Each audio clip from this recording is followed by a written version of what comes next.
प्रतिनिधित्व गर्ने गरी सिके राउत र रवि लामिछाने बीच कार्यगत एकता। टोपबहादुर रायमाझीलाई जोगाउन ओलीको दौडधुप। रासोपासँग प्रधानमन्त्रीको वार्ता। नक्कली भुटानी शरणार्थी प्रकरणमा रिमाल र थापाको एक स्वर। अपराधीले उन्मुक्ति पाउनु हुँदैन। अन्ततः राष्ट्रिय स्वतन्त्र पार्टी सरकारमा नजाने समर्थन फिर्ता लिने एमाले अध्यक्ष ओलीले प्रधानमन्त्रीको अफर गरिसके बदलियो रासोपाको मन। माओवादी पदाधिकारी बैठकको निष्कर्ष। नक्कली भुटानी शरणार्थी प्रकरणमा जोडिएका कसैलाई पनि नछाड्ने चेतावनी। टोपबहादुर रायमाझीका छोरा सन्दीप रायमाझी अस्ति नै पक्राउ। दोषी छैन, परिलाई सघाउँछु भन्दै बुधबार अर्घाखाँचीबाट हिँडेका टोपबहादुर रायमाझी बाटोबाटै भूमिगत, अहिलेसम्म सम्पर्क विहीन। आखिर कहाँ फरार भए टोपबहादुर रायमाझी? परिले खोजेको खोजै भेटाउन सकेन। प्रधानमन्त्री पुष्पकमल दाहाल प्रचण्ड र एकीकृत समाजवादीका अध्यक्ष माधव कुमार नेपालको सम्बन्ध झन पछि झन चिसिँदै माधव कुमार नेपालले सम्मान नगरेको प्रति गम्भीर आरोप। प्रचण्डलाई दिए यस्तो चेतावनी, यो गठबन्धन टुट्न सक्छ, घमण्ड कम गर्नुहोस्। छोरा रुँदै रुँदै हिरासत पस्दा आफू जोगिन पावर लगाउँदै टोपबहादुर रायमाझी। टोपबहादुर जोगाउन ओलीको दौडधुपले के सक्रियता पाउला? यसबारेमा सम्पूर्ण जानकारी। के जोगिलेन त टोपबहादुर रायमाझी? स्वास्थ्य मन्त्रीको ठट्टा। 65 वर्षमा पनि फिट छु, घच्या घोचो गर्नुपर्ने भने सक्छु। प्रधानमन्त्री पुष्पकमल दाहाल प्रचण्डको भनाई। नक्कली शरणार्थी प्रकरणमा जोडिएका कसैले पनि उन्मुक्ति पाउँदैनन्, ढुक्क हुनुहोस्। नक्कली शरणार्थीलाई कुनै पनि हालतमा छोडिदिनु। टोपबहादुर रायमाझी नराम्ररी फस्ने, प्रचण्डले जोगाउन नसक्ने।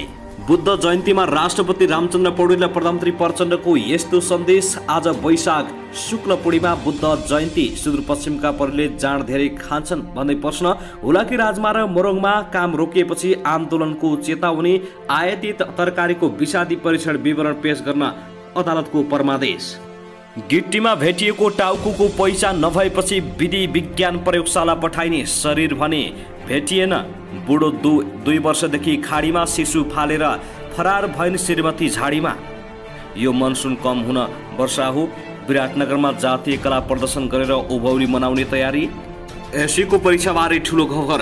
एससी रिजल्टबारे निकै ठुलो खबर। राष्ट्रिय परीक्षा बोर्डले दियो यस्तो सन्देश। बाजुरामा भूकम्पको धक्का, के कति क्षति भयो यसबारे सम्पूर्ण जानकारी। विवादपछि बोल्यो बोर्ड कक्षा 12 को सामाजिकको परीक्षा नेपालीमै लेख्नुपर्छ।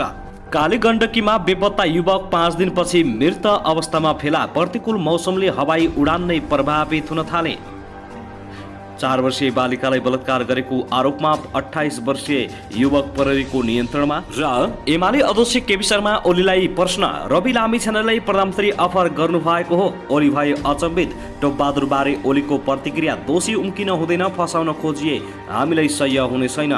नक्कली शरणार्थी प्रकरण 106 जनाले दिए 23 करोड ठगिएको उजुरी। शरणार्थी प्रकरणबारे विष्णु रिमाल भन्छन्, यस्ता घटनालाई राजनीतिकरण नगरौं। अब हेर्नुहोस् पूरा समाचार।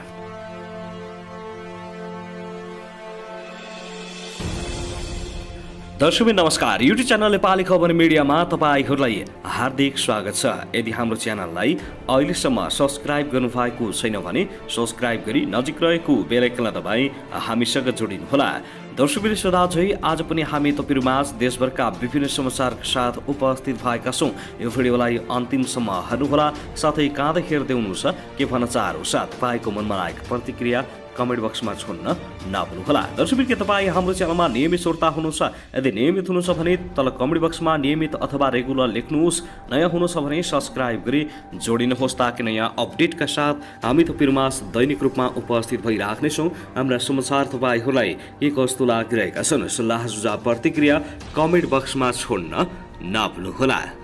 दर्शकबिन आउनुहोस् आजको पहिलो खबरतर्फ लागौं। राष्ट्रपति रामचन्द्र पौडेलले गौतम बुद्धको जन्मभूमि नेपाल हुनु सबै नेपालीका लागि गौरवको विषय भएको बताएका छन्।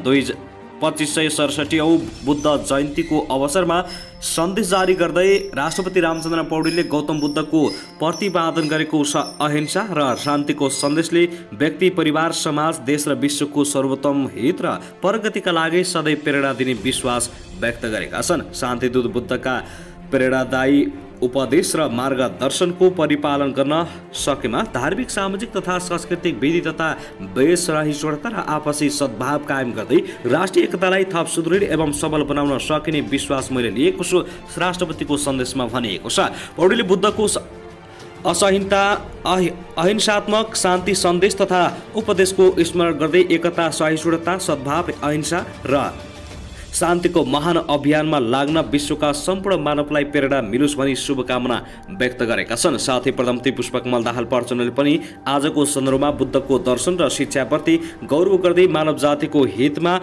हितका पक्षमा आपसी सद्भाव, सहकार्य एवं एकताका साथ अग्रसर हुनुपर्नेमा बताएका छन्। नेपालको भूमिमा जन्मिनुभएका शान्तिका अग्रदूत बुद्धले सम्पूर्ण मानव जातिको कल्याणको सङ्कल्पसहित गृह त्याग गरे, कठोर परिश्रमबाट बोधि ज्ञान प्राप्त गर्नुभएको प्रसङ्ग आज पनि उत्तिकै महत्त्वपूर्ण मानिन्छ, यो सन्देशमा भनिएको छ। त्यसैगरी आउनुहोस् अब अर्को खबरतर्फ लागौँ। नेकपा एमालेका अध्यक्ष केपी शर्मा ओलीले राष्ट्रिय स्वतन्त्र पार्टी राजसभाका सभापति रवि लामिछानेलाई प्रधानमन्त्री अफर गरेको बारे जानकारी नभएको बताएका छन्। प्रधानमन्त्री पुष्पकमल दाहाल प्रचण्डसँग भेटेपछि पत्रकारहरूसँग कुराकानी गर्दै अध्यक्ष ओलीले यस्तो बताएका हुन्। रवि लामिछानेलाई प्रधानमन्त्री अफर गर्नुभएको हो भन्ने प्रश्नमा ओलीले भने, मैले अखबारहरूमा पढे, बाँकी जानकारी छैन। यसअघि अध्यक्ष ओलीले लामिछानेलाई प्रधानमन्त्रीको अफर गरेको समाचार आएको थियो। समर्थन गरे पनि सरकारमा गइ नसकेको रासोपाले सत्तामा जाने कि प्रतिपक्षमा बस्ने भन्ने विषयमा शुक्रबार बैठक बसेर निर्णय गर्नेछ। साथै अध्यक्ष केपी शर्मा ओलीले आफ्नो पार्टीका सचिव टोपबहादुर रायमाझी नक्कली शरणार्थी प्रकरणमा तानिएको हो कि तनाएको हो भन्ने विषयमा अध्ययन गरिरहेको प्रतिक्रिया दिएका छन्। प्रधानमन्त्री पुष्पकमल दाहाल प्रचण्डसँग बिहीबार सिंहदरबारमा भेटेपछि पत्रकारसँग संक्षिप्त प्रतिक्रिया दिँदै ओलीले आफूहरू दोषी उम्काउने पक्षमा नरहेको बताएका छन्। निर्दोष पर्नु हुँदैन, दोषी उम्कनु हुँदैन, दोषी उम्काउने हाम्रो प्रयास हुँदैन। उनले भने दोषी फसाउन खोजिए हामीलाई सह्य हुने छैन। ओलीले एउटा बहलवाला सांसद, पटक पटक मन्त्री र प्रधानमन्त्री भइसकेको मान्छेलाई षड्यन्त्रपूर्वक ढङ्गले बाटोमा हिँड्दै समाउनु पर्ने अवस्था नरहेको बताएका छन्। मैले हिजो तपाईहरूलाई पक्राउ पूर्जी जारी गरेको सुने, के हो भनेर सोधेको थिएँ। ओलीले भने, उहाँले मैले आइजिपीलाई सोधे, त्यस्तो होइन, कुरा के हो स्पष्ट पारिदिनु पर्ला भनेको छ। भोलि काठमाडौँ आउँदैछु भनेर भन्नुभएको थियो। पहिले पक्राउ परेको भन्ने पनि सुनेको छु, फरार छन् पनि भनेको सुनेको छु, के हो थाहा छैन। रायमाझीका छोरा सन्दीप रायमाझी पक्राउ परे पनि उनी अझै पक्राउ नपरेको परेले जनाएको छ। दर्शकबिन त्यसैगरी आउनुहोस् अब अर्को खबरतर्फ लागौँ। कैलालीमा एक नवजात शिशु झाडीमा फेला परेको छ। हिजो बिहीबार जिल्लाको लम्कीचुहा नगरपालिका एक स्थित रोरा खोला नजिकैको झोलङ्गे पुल तल बाँसको झाडीमा शिशु फेला परेको हो। इलाका प्रहरी कार्यालय लम्कीका प्रमुख इन्सपेक्टर शङ्कर खड्काले हिजो बिहान शिशु फालिएको अवस्थामा भेटिएको जानकारी दिए। उनका अनुसार ती शिशु स्थानीय 22 वर्षीय रिता विकको भएको खुलासा भएको छ। उनका श्रीमान 2 वर्षदेखि रोजगारीको सिलसिलामा खाडी मुलुक साउदी अरबियामा छन्। रिताले श्रीमान वैदेशिक रोजगारीमा रहेको बेला नवजात शिशुलाई जन्म दिएको प्रहरीले दावी गरेको छ। रिताले ती शिशुलाई 7 दिन अघि जन्माएकी थिइन् भने हिजो राति उनले बच्चालाई झाडीमा फालेर फरार भएको जिल्ला प्रहरी कार्यालय कैलालीका प्रहरी निरीक्षक खगेन्द्र साउदले जानकारी दिएका छन्। उनका अनुसार प्रहरीले शिशु फालेको खबर पाएपछि रितालाई हिजो नै नियन्त्रणमा लिएको छ। महेन्द्रनगर हुँदै भारततर्फ भाग्दै गरेको अवस्थामा उनलाई कञ्चनपुरबाट प्रहरीले नियन्त्रणमा लिएको हो। अहिले ती महिलालाई कैलालीतर्फ लगिएको छ। प्रहरी स्रोतका अनुसार अवैध सम्बन्धबाट शिशुको जन्म भएपछि ती महिलाले यस्तो घटना निम्ताएको बुझिएको छ। यद्यपि प्रहरीले यसबारे थप अनुसन्धान गरिरहेको छ। झाडीमा भेटिएको बेवारसी शिशुको भने लालरत्न अवस्थाको एनआइसीमा राखेर उपचार भइरहेको बताइएको छ। त्यसैगरी आउनुहोस् अब अर्को खबरतर्फ लागौँ। राष्ट्रिय परीक्षा बोर्डले कक्षा 12 को सामाजिक अध्ययन तथा जीवनयोगी शिक्षाको परीक्षामा अङ्ग्रेजी भाषामा नभई अनिवार्य नेपाली भाषामा मात्र उत्तर लेख्नुपर्ने जनाएको छ। बोर्डले अङ्ग्रेजी भाषामा पनि उत्तर लेख्न पाइने व्यवस्था गर्न लाग्दा विवाद उत्पन्न भएपछि अनिवार्य नेपाली भाषा माध्यमबाट मात्रै उत्तर लेख्ने भनेको हो। परीक्षा बोर्डका परीक्षा नियन्त्रक कृष्ण प्रसाद शर्माले अङ्ग्रेजी भाषामा उत्तर लेख्ने विषयमा छलफल तथा सुझावको लागि मात्रै राखिएको बताए। उनले भने, अङ्ग्रेजी भाषामा उत्तर लेख्न पाउने व्यवस्था गर्ने भनेर होइन, हामीले सुझावका लागि यो कुरा राखेका हौँ, अरू केही निर्णय भएको छैन। त्यसैले जे यथावत थियो त्यही व्यवस्था लागू हुने हो। अनिवार्य नेपालीमा मात्रै उत्तर लेख्नुपर्छ। परीक्षा बोर्डले उत्तर अङ्ग्रेजी माध्यमबाट लेख्न पाइने भनेपछि सामाजिक अध्ययन तथा अनुसन्धान समाज नेपालले एक विज्ञप्ति जारी गर्दै विरोध जनाएको थियो। समाज नेपालका अध्यक्ष महेन्द्र विष्टले राष्ट्रिय शिक्षा नीति 2076 तथा राष्ट्रिय पाठ्यक्रम प्रारूप 2076 र सम्बन्ध अन्य निकायहरूबाट विद्यालय शिक्षाको सामाजिक अध्ययनको सिकाइ सहजीकरण तथा पाठन पाठनको माध्यम अनिवार्य नेपाली भाषा हुनुपर्ने व्यवस्था रहेको बताएका छन्। मूल्याङ्कनमा प्रश्नपत्रको भाषा तथा परीक्षार्थीले पनि सोही भाषामा उत्तर दिनुपर्ने प्रष्ट व्यवस्था हुँदाहुँदै एवं सोही बमोजिम विगतका वर्षमा अभ्यास भइरहेको सन्दर्भमा एकाएक परीक्षा बोर्डले सामाजिक अध्ययन तथा यो शिक्षाको नमुना प्रश्नपत्र अङ्ग्रेजीमा अनुवाद गरेको र परीक्षार्थीले अङ्ग्रेजीमा समेत उत्तर दिन सक्ने भनी उल्लेख भएकोमा हामी अध्ययनका पेसाकर्मीहरूको गम्भीर ध्यान आकर्षण भएका छौँ, उनीहरू विरुद्ध जारी विज्ञप्तिमा भनिएको छ। त्यसैगरी आउनुहोस् अब अर्को खबरतर्फ लागौँ। नक्कली भुटानी शरणार्थी बनाई नेपाली युवालाई अमेरिका पठाउने धन्दामा संलग्न रहेको आरोपमा पक्राउ पूर्जी जारी भएका पूर्व उपप्रधानमन्त्री तथा नेपाल कम्युनिस्ट पार्टी नेकपा एमालेका सचिव टोपबहादुर रायमाझी सम्पर्कविहीन अर्थात् फरार भएका छन्। प्रतिनिधि सभाका सभामुख देवराज घिमिरेसँगै बुधबार अर्घाखाँचीमा आयोजना गरिएको एक कार्यक्रममा अतिथिका रूपमा उपस्थित भएका रायमाझी काठमाडौँ आउने क्रममा बुटोलबाट नै सम्पर्कविहीन भएका हुन्। रायमाझीले प्रयोग गर्दै आएको प्रदेश 301022/0582 नम्बरको टाटा हेक्सा गाडी बिहीबार चितवनबाट मुगलिन हुँदै काठमाडौँतर्फ आइरहेको अनुमान गरी पिछा गरेकोमा काठमाडौँ आइपुग्दा भने गाडीमा चालक मात्रै रहेको पाइएको प्रहरीले जनाएको छ। रायमाझी सो गाडीमा नआएको हो वा बीच बाटोबाटै फरार भएको हो भन्नेबारे यकिन भएको छैन। रायमाझी सम्पर्कविहीन भएको र खोजी कार्य जारी रहेको जिल्ला प्रहरी कार्यालय काठमाडौँका प्रमुख दानबहादुर कार्कीले जानकारी दिए। नक्कली भुटानी शरणार्थी बनाउन प्रमुख भूमिका खेलेको आरोपमा प्रहरीले गृह मन्त्रालयका पूर्व सचिव तथा उपराष्ट्रपति कार्यालयका सचिव टेकनारायण पाण्डेलाई बुधबार नै पक्राउ गरेको थियो। 2078 साउन 27 गते 2079 असोज 2 सम्म गृह सचिव रहेका पाण्डेले संगठित गिरोहसँग मिलिमतो गरी नक्कली शरणार्थी बनाउन नीतिगत निर्णय गराएको र रकम समेत लेनदेन गरेको खुलेको प्रहरीको दाबी छ। काठमाडौँ जिल्ला अदालतले सचिव पाण्डेलाई 3 दिन हिरासतमा राखेर थप अनुसन्धान गर्न अनुमति समेत दिएको छ। एमाले सचिव रायमाझीका छोरा सन्दीप रायमाझीलाई प्रहरीले बुधबार बुटोलबाट काठमाडौँ ल्याएर अदालतबाट थुनामा राख्न अनुमति लिएको छ। यस प्रकरणमा अर्का योजनाकार पूर्व गृहमन्त्री रामबहादुर थापा बादलका छोरा सुरक्षा सल्लाहकार इन्द्रजित राईलाई पनि प्रहरीले मंगलबार पक्राउ गरेको थियो। थापाको छोरा प्रतीक तथा पक्राउ परेका इन्द्रजित राईका छोरा निरज विरुद्ध पनि पक्राउ पूर्जी जारी भएकोमा प्रहरीले अझै नियन्त्रणमा लिन सकेको छैन। टोपबहादुर रायमाझी भने फरार सूचीमा रहेका छन्।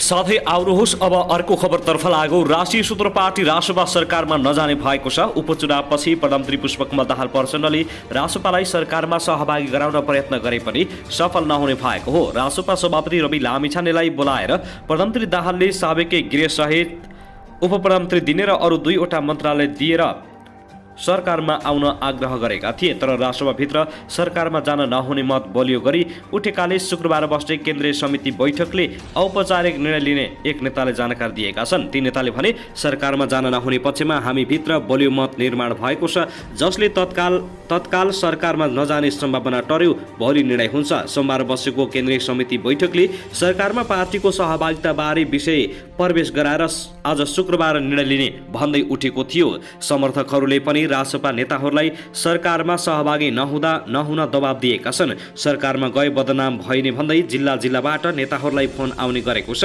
पुस 10 गते एमाले रासपा राप्रपा सहितको समर्थनमा दाहाल प्रधानमन्त्रीमा नियुक्ति भएका हुन्। माघ 13 गते सर्वोच्चले लामिछानेले नागरिकता पुनः प्राप्तिको प्रक्रिया पूरा नगरेको भन्दै सांसद पद खारेज गरेपछि उनी गृहमन्त्रीबाट मात्रै हटेनन्, पार्टीलाई सरकार बाहिर ल्याएका थिए। उपचुनाव जितेर फेरि संसद फर्किएका लामिछाने व्यक्तिगत रूपमा सरकारमा जान तयार भए पनि पार्टीभित्रको दबावको कारण रोकिने अवस्थामा पुगेका हुन्। बुधबार काङ्ग्रेसका तर्फबाट 3 जना मन्त्री नियुक्त भएपछि पनि रासपालाई क्याबिनेटमा कम स्थान भएको छ। त्यसैगरी आउनुहोस् अब अर्को खबरतर्फ लागौँ। पूर्व राजा ज्ञानेन्द्र शाहले राजतन्त्र फर्काउन एकजुट हुन आह्वान गरेका छन्। ज्ञानेन्द्रले अब राष्ट्रको पुरानो गौरव फर्काउनका लागि उठौँ भनेका हुन्। नेपालगञ्जमा भएको कार्यक्रममा पूर्व राजा ज्ञानेन्द्र शाहले यसका निम्ति के पुरुष के महिला के आजका जागरणले युवा के अनुभवी बुढाबुढी सबैलाई एकजुट हुन आह्वान गरेका छन्।